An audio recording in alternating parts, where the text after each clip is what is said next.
I lost some of the footage that I had for Connemara. That's not impossible to do, but nonetheless, we're going to do a good review because I do have my aerial footage, and so I've kind of composed this from my experience. So where to stay? So we found that Roundstone, if you want to stay in an authentic Irish village, and it really is a village where locals go, it's not on the tourist trail, that's for sure.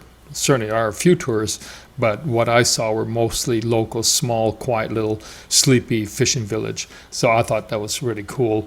In reality, the town of Clifden is the more recommended place to stay because it's bigger.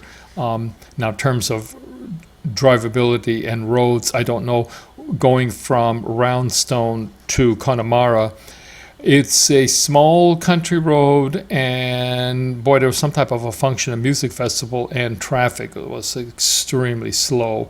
So Clifton might be better because maybe they've got a little bit better roads. But anyway, we may have just hit a bad timing with a festival happening. So this is on the west coast of Ireland, not that far from Dublin if you flew into Dublin to get to Connemara. But more than likely, you are going to be doing a number of different golf courses when visiting this country.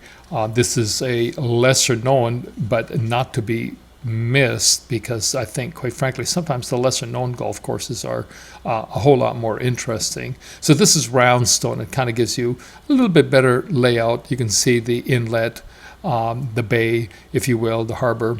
It really is just sort of this small, almost a one road, sleepy little village. I'll make a full video on it later.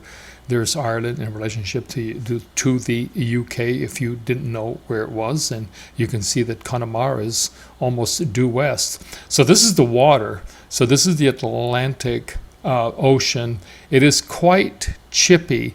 We were here beginning of June, and they had not had a whole lot of rain, and it was unusually warm. So we actually, after I completed the 18 holes, we went for a nice, very refreshing dip.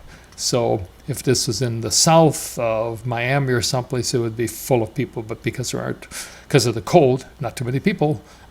So it tends to be a lot more pristine. I guess this was an impromptu campground right there.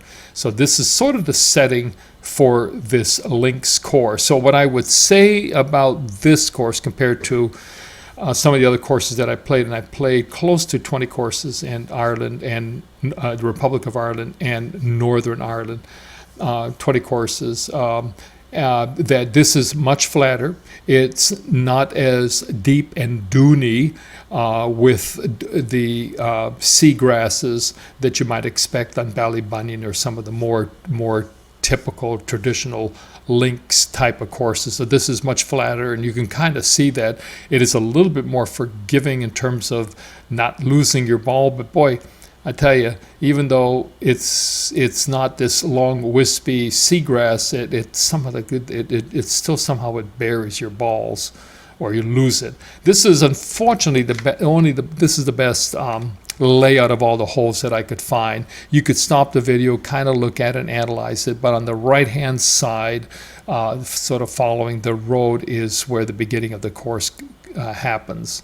And the first 9 holes happens on the front right half side, and I would say without a doubt the back 9, probably starting at about 13, that's where it gets really quite interesting. It utilizes more of the typography, more up and down. You're actually hitting from some elevated tees, which are really, it's kind of they've got 3 different layers depending on green, white, blue, or the tips, and I think that their coloration may be different. That's here in the U.S. That's our local course.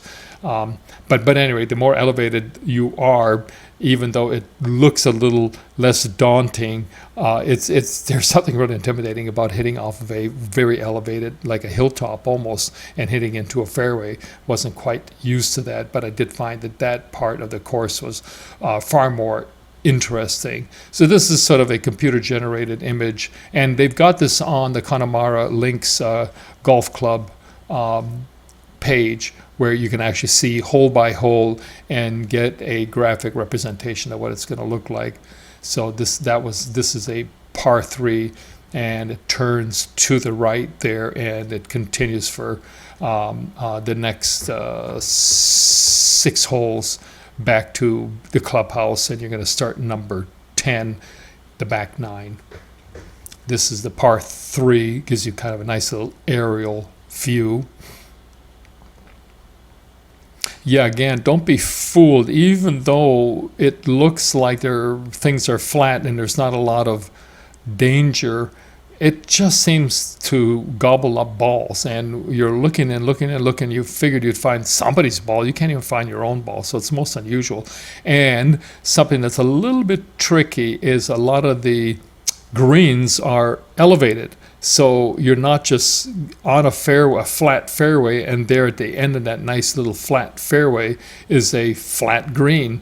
They tend to elevate the greens, and so if you are not real accurate, boy, your ball will roll off, and then you're in the gunch and into some trouble. The sand traps, I didn't get into a lot of trouble with them, but they're pretty typical. And again, it seemed like I stayed out of trouble with them. So we're looking at the front 9 holes here. This is the front 9. Something about the Connemara area is just dotted with these little lakes everywhere. It's really pretty spectacular. I never heard of the Connemara area, and I would say that as soon as we entered it, I have not been to the Lake District in northern England, but I've heard that it's quite beautiful, and I would say that this Connemara with these lakes are also quite spectacular. Again, you're getting an idea of the layout of the course here. Again, I'm going to say, and I'll probably repeat it a couple times, don't be fooled by the fact that it doesn't look like you're looking at a whole lot of wispy grass. A lot of the tee boxes are elevated, kind of like we're looking at right now. So you'll have multi-layered, multi-level tee boxes, and then you hit from those down to a long fairway. And I'm going to say, in Ireland, a lot of the fairways, a lot of the holes are just longer than what I'm typically used to. I mean, par 5s, boy, you need every bit of everything to get on the green in 3. I mean, if you're lucky. So they're longer than what would be typical. And you will note here that these fairways are not really that wide. I mean, so I did have to change my style a little bit, where I slowed my club speed down, try to keep it more controlled, because it's just too easy to get into big trouble. I did like the course. I thought the manager was quite nice when he came out. Then at the end of my round, I asked permission to fly the drone, and he sometimes I'm always nervous that they're going to, oh, it's private, oh, you can't do this and you can't do that. But he was very generous in taking time and giving me his best recommendation of where to fly it. And so kind of a tribute to his generosity. There's that same little bay that we just filmed earlier at the beginning of this video. So that is the Atlantic. And you can kind of see these little ponds being dotted. Now we're looking at, this is the back 9 that we're kind of looking at on the left-hand side. Again, I would say that this isn't the most spectacular course. I mean, the seaside is close by, but the course really doesn't follow it. On the back holes, it does a little bit. Number 17 and 18, your finishing holes, if you will. But you're not hugging the shoreline and the coast, so it's not quite as dramatic. And there is a road in between. So this is rated as 27 holes. This is the driving range, by the way, where you see that little cart. So as soon as you come in, right behind the clubhouse, it's a little bit roundabout way to find it. That's number 10, I believe. Some of the locals may know better firsthand. Maybe that is a number 10 because that's the green. So again, I better be careful what I say. I'm not familiar enough with this course to be able to know it by looking at a video. Even though I played all the holes, after a while, after you play about 18 courses in Ireland, they do start all blending together. So, but this gives you a nice idea of the first cut, the second cut, and then the rough.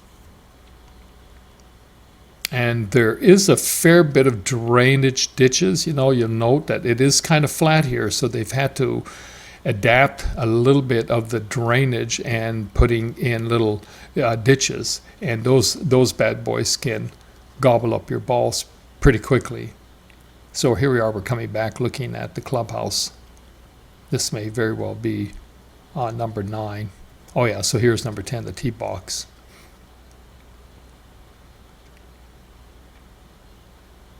If you go left, again, that is where the driving range is. If you're accurate and you're a big hitter, you'll love the course in terms of being able to hit it a good straight drive, because you'll get a lot of benefit from the rollout.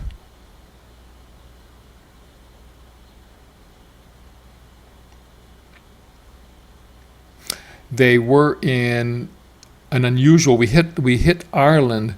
This is in the beginning of the summer of 2023, and we just hit this unusual dry spell. And so normally this course would be much greener, and they do not have the infrastructure for irrigation that would be maybe more typical, because they have plenty of natural rain. So it's not as green as it normally would be. We noticed that in a few of the other courses. Most of them even, they just don't have irrigation. There's not a need for it because there's rain enough.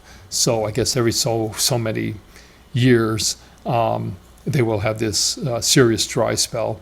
So these are little animated of the holes, and if you go to the Connemara website, they list every single hole 1 through 18, these nice little graphic representations, and that I found were pretty cool.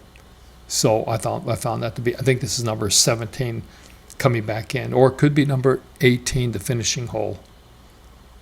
Yeah, this was really, really tricky because it doesn't show it as well on this video, but that elevated green is really elevated and it's really easy to go over.